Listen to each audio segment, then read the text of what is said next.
Sekretaris LPLI Semesta Hijau turut serta bersih-bersih lingkungan di kawasan perkantoran bersama Gubernur. Belum lama tadi Sekretaris Lembaga Peduli Lingkungan Indonesia, LPLI, Semesta Hijau turut serta kerja bakti, bersih-bersih lingkungan di Dinas Perkebunan dan Peternakan bersama-sama Gubernur Kalimantan Selatan Haji Sahbirin Nur yang berlangsung pada Jumat, 27/5, lalu. Perlu diketahui manfaat menjaga kebersihan adalah sebagian dari iman. Itulah salah satu hadits yang harus dijadikan pedoman oleh umat Islam, di mana jika ingin beriman dia juga harus memelihara kebersihan. Lingkungan yang bersih adalah dambaan semua warga. Dengan bersih, mereka dapat menjalani aktivitas sehari-hari dengan aman dan nyaman. Kebersihan memiliki manfaat positif bagi mereka yang menjaganya. Berikut manfaat lingkungan yang bersih bagi masyarakat, terhindar dari ancaman banjir. Banjir adalah salah satu dampak buruk dari lingkungan yang tidak bersih. Penyebab banjir yaitu karena membuang sampah tidak pada tempatnya, yang mengakibatkan banyaknya sampah yang berserakan di mana-mana. Sehingga ketika terjadi hujan, sampah tersebut akan diseret oleh air dan menutupi lubang selokan, yang mengakibatkan air tidak dapat mengalir dengan sempurna. Dengan begitu air akan menggenangi suatu jalan bahkan perumahan. Air akan surut beberapa waktu kemudian, ada yang hitungan jam bahkan ada yang hitungan hari. Terhindar dari penyakit menular. Penyakit menular dampak lingkungan kotor adalah DBD, diare, dan tipes.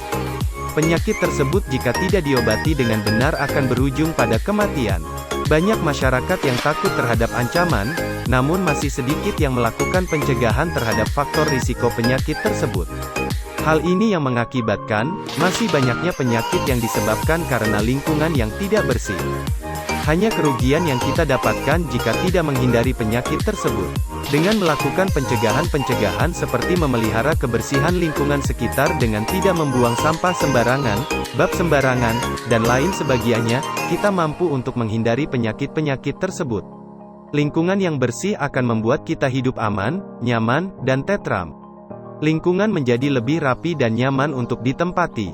Ketika kita memperhatikan dan mengolah kawasan kumuh yang berada di suatu daerah, kita akan merasa tidak nyaman untuk memperhatikannya.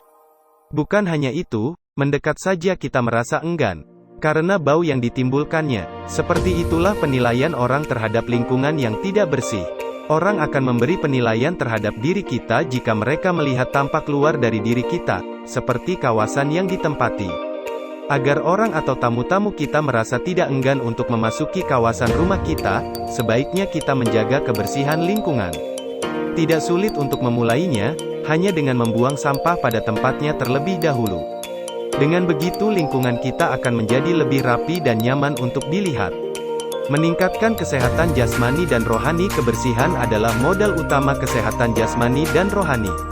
Terdapat kutipan dari puisi satair yang ditulis indah oleh Decimus Iunius Juvenalis, seorang penyair dan filosofi Romawi yang berbunyi, mens sana in corpore sano, atau yang berarti, di dalam tubuh yang sehat terdapat jiwa yang kuat. Ia menegaskan bahwa manfaat budaya bersih sebuah bangsa mencerminkan kemajuan berpikir bangsa tersebut. Sudut pandang bersih yang sederhana berasal dari rumah kita sendiri. Rumah yang bersih akan mendatangkan energi ketenangan dan kekuatan serta kesehatan, baik itu sehat jasmani maupun rohani. Memelihara kerukunan antar tetangga. Kerukunan antar tetangga dapat dipelihara jika kita memiliki lingkungan yang bersih. Mengapa demikian? Sebab kita ketahui bahwa dalam lingkungan yang bersih akan memberikan energi positif pada hati kita, di mana kita akan menularkan energi positif kita kepada lawan bicara kita. Nah, dengan begitu kita akan semakin akrab dengan tetangga-tetangga kita.